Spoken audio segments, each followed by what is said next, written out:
Dr. Craig, significant and well-attended debates have been continuing in your work. We're going to talk a little bit about some debates that you've had recently.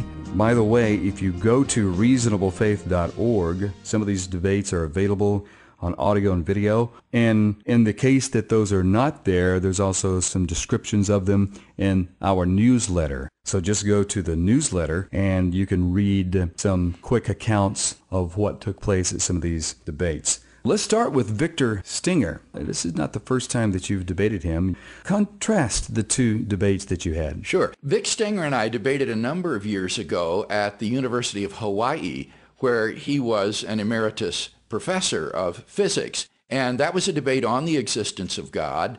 And it went very well. I think the Christian side emerged clearly victorious.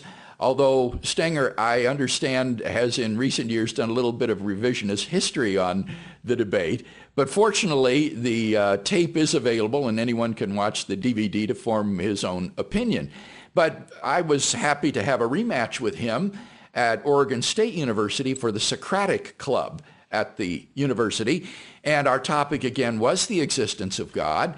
And Stenger had published some more recent books since our previous debate, and so I took the time to read those, or the relevant portions of them. God, the failed hypothesis, I believe, is one of them? Yes, that's right, that's right. And gives his reasons for thinking that God does not exist. And so I was prepared to respond to those arguments as well as to offer some arguments myself for God's existence. And he's a physicist. That's right. So I think the debate's probably centered on some of those points on the Big Bang and creation of the universe and so on? Well, I did bring up the cosmological argument based on the origin of the universe, but it was surprising, frankly, how weak Stenger was in his own area of expertise, in the physics. I think that since his retirement, he perhaps hasn't kept abreast of developments, and so as a result, he really had very little to say about the origin of the universe other than to appeal to the Hartle-Hawking model back from 1983 and didn't seem to be apprised of more recent developments. In the second debate, you changed it up a little bit just to keep things fresh. Right. Having been to India in February and had the experience of speaking on the existence of God there and noticing the very positive response I got to the ontological argument, I thought, well, let's try the ontological argument out in a debate. I have never done this before because the argument's so abstract that students are apt either not to understand it or to think that it's some kind of a trick. But I thought, well, why not? If it's part of a cumulative case, let's throw in the ontological argument. And then because of time constraints, I had to cut somewhere else. So I cut the fine-tuning argument and put in a short version of Leibniz's argument from contingency, that God is the best explanation for why there is something rather than nothing. And then I went with my usual moral argument and the argument from the historicity of Jesus' resurrection. So it did have some new elements in it, and those new elements, I think, made it a great deal of fun. After the debate, I ran into Stenger back at the hotel. He was in the bar having a drink, and he said to me, "You didn't use the same arguments this time." He said, "You didn't use the fine-tuning argument." And I said, no, I thought I'd mix it up a little bit, make it fresh. And so he... No wonder he was having a drink. I mean, he was definitely off balance in the debate, I think. Well, he basically argued one thing. If God existed, he would provide good, objective evidence for his existence. Right. Which he hasn't, right, according to Stenger. Yes, so it was an argument from the absence of evidence, but it was an attempt to push that argument a little bit farther, not simply saying there's no evidence that God exists, but attempting to say, if there were a God, then there would be such evidence. And in fact, in his book, Stenger gives a list of 11 different observations which would make it probable that God exists if we were to have these sort of observations. And so he thinks that if there were a God, this is what we ought to expect to see. We don't see that. Therefore, it's highly probable that God does not exist. Well, in other words, God needs to reveal himself in the way that I think he should. Yes, that's the presumptuousness of the argument, Kevin. That's one of the problems with it, is that it is very presumptuous in saying that I know that if there were a God, then this is what he ought to have done. He ought to have met my standards for his evidential presence. And that is a very presumptuous way of arguing. It might be that God has quite different motives or purposes in mind than you would. And in fact, I did attack that first premise, that if God existed, then he would provide good objective evidence to everyone of his existence. I gave two reasons for thinking that may not be true, but in a sense that was just an aside. I just said that in passing. My main attack came upon the premise that he hasn't provided good objective evidence, because I think that he has. But I think, in fact, both premises in Stenger's argument are dubious. Any one of those 11 compelling? Well, as I looked at them, I thought that at least seven out of the 11 are fulfilled, and that therefore God has done a very good job of meeting Stenger's criteria. One was, for example, that the universe would have come into existence without any sort of discernible natural cause of its origin. Well, that is certainly suggested by modern cosmology. Another was that the universe would exhibit a sort of order and complexity that natural science couldn't explain. And that's certainly true of the fine-tuning of the initial conditions of the universe. And so with several other of the 11 conditions that he laid down. In one sense, Stenger played right into my hands, in that I was offering arguments and evidence for God's existence that made that second premise just evidently false. That premise, again, being that there is no objective good evidence for God's existence. So it served to focus the debate on the arguments for God's existence that I was giving, because if Stenger can't answer those, then his second premise is automatically falsified. And I applaud Dr. Stenger. At least he tried to name some things, because we often challenge our atheist friends. Okay, well, name me one thing that you think God should have done that he hasn't to reveal himself, and so on. And many are trying to list some things. And one atheist friend of mine said, well, now that we have electron microscopes, if we were to look at each individual cell and it said on there, made by Yahweh, he said, God could have easily just done that, and then we'd see that. And I said, kind of like made in China? Is that what you're trying to say? And I wonder if God would do that in English. Yeah, or if he would write it in Hebrew. That's another thing. Well, when you see it, then it would translate immediately. God could do that. But my question back to him was, if you were to see that, would that necessarily make you want to have a relationship with God, or would just force you to believe in his existence? Or how do you know that aliens from another planet didn't put that on there to fool us? And so God has done so much better than stamping each atom with made in China. Yeah. And Stenger's argument is not that God could have made his existence more evident. That's not his argument. I think his argument is better than that. His argument is that if there were a God, then we ought to expect to see some sort of good objective evidence of his being. And that doesn't require that there couldn't be greater evidence.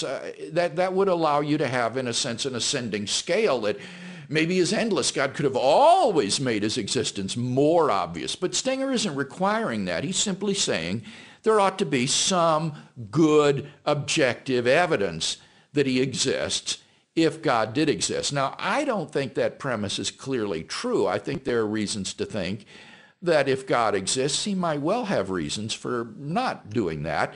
But in any case, that aside, I think that God certainly has met Stenger's criteria for his existence being reasonable, namely that there is good objective evidence that God exists.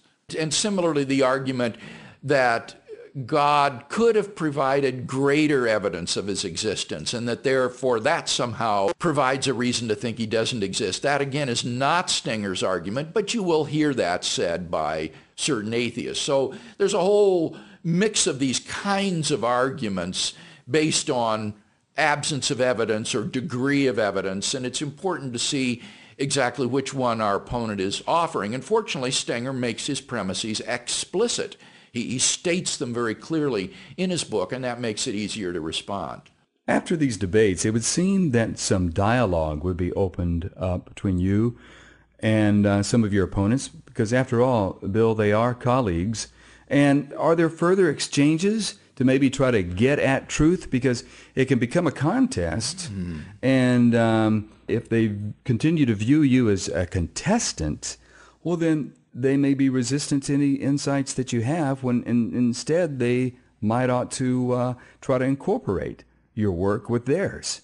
Yes, I don't see any movement in that direction, Kevin. I'm not engaged in any sort of personal dialogue with these folks other than just published responses and counter responses. So I don't see any interest from the folks that I've debated in further dialogue on these subjects. Is that a good thing or a bad thing? You know, I suppose it's a bad thing for them spiritually, I think. All right. Unfortunately, it's not a good sign. Because you could offer them some spiritual things. You could offer them some insight. Well, it would show that they're open at least to the existence of God. I mean, maybe get on a personal level, too. If these people's arguments are really as bad as I think they are, and as they seem to be in the debates, then their lack of openness is troubling, because the arguments have been devastated for unbelief, but doesn't seem to make any difference. I will suggest that in many ways it's not necessarily a bad thing, because these issues are often best hashed out in public forums and public discourse, where you really try to get at the crux, and the heat of it all tends to bring the main issues to the surface.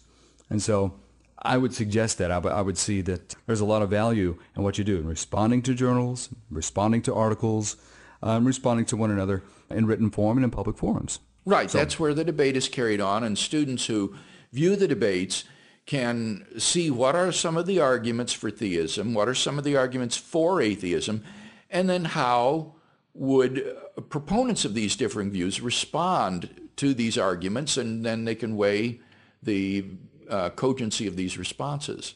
Dr. Craig, as we wrap up today, I do want you to mention your opportunity to speak to the professors at the Harvard Faculty Club. And when I heard you were going to do that, I did think of Daniel in the Lion's Den in one sense, because it's Harvard. In another sense, I was totally confident, and they definitely needed to hear from you. Yeah, these were two extraordinary evenings that we had in Boston. The first one was at the Harvard Faculty Club, where I talked about God as a foundation for morality. And there I did have a respondent. Her name is Ray Langton, and she is an atheist or agnostic philosopher who was raised by Christian missionary parents in India, or rather in a boarding school in India. She was sent away from home at 5, and she told us about how she was raised in this very authoritarian boarding school, and unfortunately it seemed to just turn her against religious belief, so that she thinks religion now is positively detrimental to the moral life, because it just tells you to do things or God is going to get you. That's what religion does. And so it was sad to see the kind of emotional baggage that she still carries from her childhood about this. But we had a good exchange about whether or not God can be the ground of morality. She raised the youth of Fro argument, as you might expect. But it was a good evening. And then the next evening was at MIT at the faculty club. And there I was paired with Avi Loeb and Howard Smith, two cosmologists, talking about the Kalam cosmological argument and the origin of the universe. Smith is a Jewish believer. He's a theist. And Loeb is an agnostic, but open. And so we had a wonderful dialogue, and they were fully in agreement with the science that was presented. And so it was a very charitable evening, and the physicists in the audience, I think, were especially appreciative of the approach that I took. On our next podcast, I want to explore some more debates that you've had recently, and I promise they're going to be interesting. Sure. Well, thank you so much for listening to Reasonable Faith, and we'll be adding new podcasts each week, so be sure you come back. finally, thank you so much for your financial support. This keeps the ministry of Reasonable Faith expanding. You know, even the name Reasonable Faith gets so many people's attention. They often assume that faith in God is not reasonable or supported by facts and evidence. The name alone can break down unnecessary barriers and bring people to Dr. Craig's work on these crucial questions of life. So check out reasonablefaith.org. Click through all the great resources there.